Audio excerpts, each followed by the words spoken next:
বসুধৈব কুটুম্বকম, অর্থাৎ ভারতবর্ষ প্রত্যেককে স্বাগত জানাবে, ভারতবর্ষ প্রত্যেককে স্বাগত জানিয়ে এসেছে। কিন্তু ভারতবর্ষ তো আজীবন ধর্মশালা হিসেবে থাকতে পারে না। আজ কিশলয়ের অগ্নিমানে আমি ময়ূখ এই বিতর্ক করব, এবং কেন এই বিতর্কের প্রয়োজনীয়তা হলো, দেখুন দুটো কারণে। এক, আজ যে বিতর্কটা নতুন করে উস্কে দিলেন সুপ্রিম কোর্টের বিচারপতি জাস্টিস দীপঙ্কর দত্ত। দীপঙ্কর দত্ত রিফিউজি সংক্রান্ত একটি মামলায় সুপ্রিম কোর্টে নির্দিষ্টভাবে তার মৌখিক পর্যবেক্ষণ দেন যে ভারত ধর্মশালা নয়, উদ্বাস্তুদের সবাইকে ভারতে রাখা এই মুহূর্তে সম্ভব নয়। উদ্বাস্তুদের যদি মনে হয় তারা অন্য কোনো দেশে যাবে। শ্রীলঙ্কার একজন তামিল, সে এই দেশে নাগরিকত্ব নিয়ে বা উদ্বাস্তু হয়ে বছরের পর বছর থাকার পরিকল্পনা নিয়ে সুপ্রিম কোর্টে দ্বারস্থ হয়।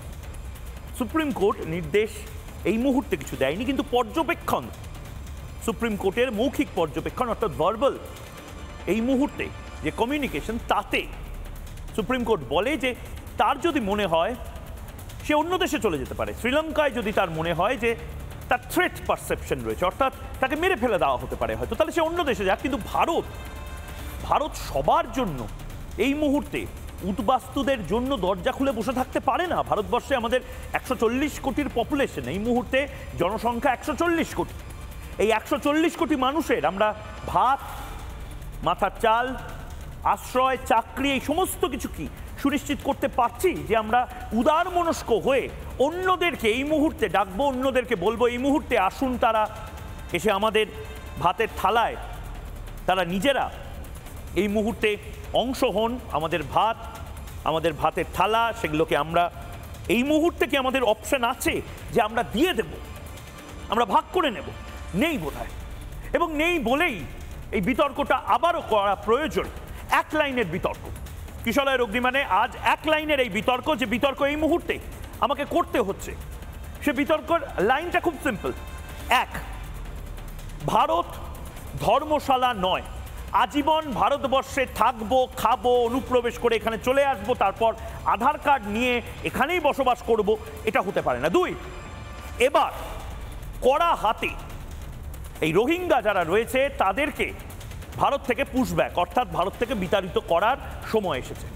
দেখুন, একটা সময় রোহিঙ্গা ক্যাম্পগুলোতে আমরা দেখতাম বেড়া দিয়ে বানানো রোহিঙ্গা ক্যাম্প, ত্রিপল টাঙানো রোহিঙ্গা ক্যাম্প, তারপরে দেখলাম সেগুলো টিনের হয়ে গেছে, অ্যাসবেস্টাসের হয়ে গেছে। এরপরে হয়তো রোহিঙ্গা ক্যাম্পগুলো কংক্রিটের হয়ে যাবে। রোহিঙ্গাদের কাছে অনেকে অভিযোগ করেন আধার কার্ড রয়েছে, ভোটার আইডি কার্ড রয়েছে, রোহিঙ্গারা বিভিন্ন জায়গাতে চাকরিতে ঢুকে পড়েছেন।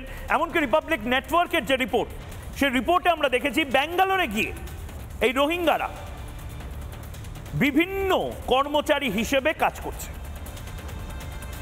বিতর্কটা শুরু করব, কিন্তু তার আগে মুখ্যমন্ত্রী মমতা বন্দ্যোপাধ্যায় লাগাতার এই যারা বাইরে থেকে আসছেন তাদের নিয়ে, বা যারা বাংলাদেশি তাদের নিয়ে, বা যারা উদ্বাস্তু তাদের নিয়ে অনেক কথা বলেছেন। দেখুন, উদ্বাস্তু নিয়ে আমাদের কোনো প্রবলেম নেই। আমি নিজে উদ্বাস্তু বাড়ির সন্তান। 1947 সালে আমার পরিবার ভারতবর্ষে চলে এসেছিল।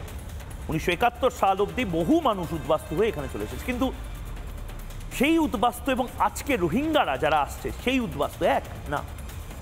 মমতা বন্দ্যোপাধ্যায় 2024 সালে 21শে জুলাই কি বলেছিলেন, সেটা থেকে আজকের বিতর্ক শুরু করব, শুনি। চিন্তা করবেন না, বাংলাদেশে নিয়ে যদি আপনাদের কোনো পরিবার থাকে, কেউ পড়াশোনা করতে যান, কেউ চিকিৎসা করতে এসে ফিরতে না পারেন, যদি কোনো সহযোগিতার দরকার হয়, অসহায় মানুষ যদি বাংলায় দরজা খটখটানি করে, আমরা তাদের আশ্রয় নিশ্চয়ই দেব।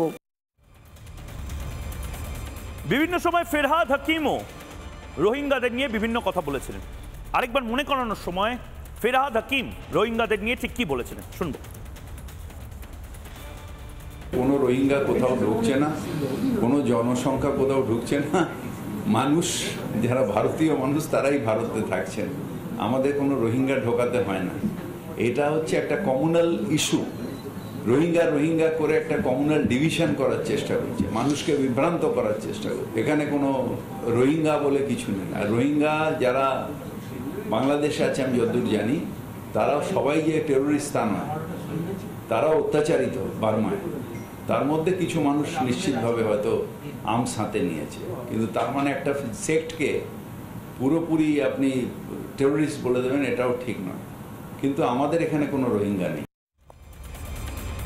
আসলে সমস্যাটা ঠিক এই জায়গাতে হয়ে যায়, আমাদের এখানে কোনো রোহিঙ্গা নেই। এত কনফিডেন্টলি রাজ্যের একজন মন্ত্রী তিনি এই কথাগুলো বলেছিলেন, তখনও রাজনৈতিক বিতর্ক হয়েছে, তখনও রাজনৈতিক প্রতিবাদ হয়েছে, কিন্তু এই মুহূর্তটা খুব গুরুত্বপূর্ণ, এই সময়টা খুব গুরুত্বপূর্ণ।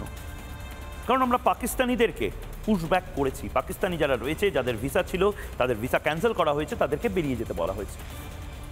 যারা অনুপ্রবেশকারী তাদের সাথেও এরকম করতে হবে, যারা রোহিঙ্গা তাদের সাথেও এটা করতে হবে। কারণ আবারও বলছি, ভারতবর্ষ কোনো ধর্মশালা নয়। আজকে সুপ্রিম কোর্টের মাননীয় বিচারপতি দীপঙ্কর দত্ত যে কথাগুলো বলেছেন, সেই কথাগুলো হাড়ে হাড়ে সত্যি কথা, এবং এটা নিয়ে বিতর্কের প্রয়োজন ছিল। এবং আজ সন্ধ্যে 6টার সময় সেই বিতর্কটাই আমরা করব। প্রথমে কিশলয়ের অগ্নিবাণ, সেই অগ্নিবাণ আমরা দেখব এবং তারপর যারা অতিথিরা রয়েছেন তাদের কাছে যাব। এই মুহূর্তে কিশলয়ের অগ্নিবাণে যে বিতর্ক, সে বিতর্ক একবার দেখে নিই অগ্নিবাণের মাধ্যমে। ভারত কেন উদ্বাস্তুদের ধর্মশালা হবে? আমরা কেন ধর্মশালা হতে যাব? ভারত কি নিজেদের নাগরিকদের সবকিছু সুনিশ্চিত করে ফেলেছে? নয় তো। নানা ধরনের কন্টেন্ট দেখার জন্য লাইক করুন, শেয়ার করুন আমাদের ফেসবুক পেজ, সাবস্ক্রাইব করুন আমাদের ইউটিউব চ্যানেল। পাশাপাশি অন্যান্য ব্রেকিং নিউজের জন্য অবশ্যই চোখ রাখুন রিপাবলিক বাংলায়।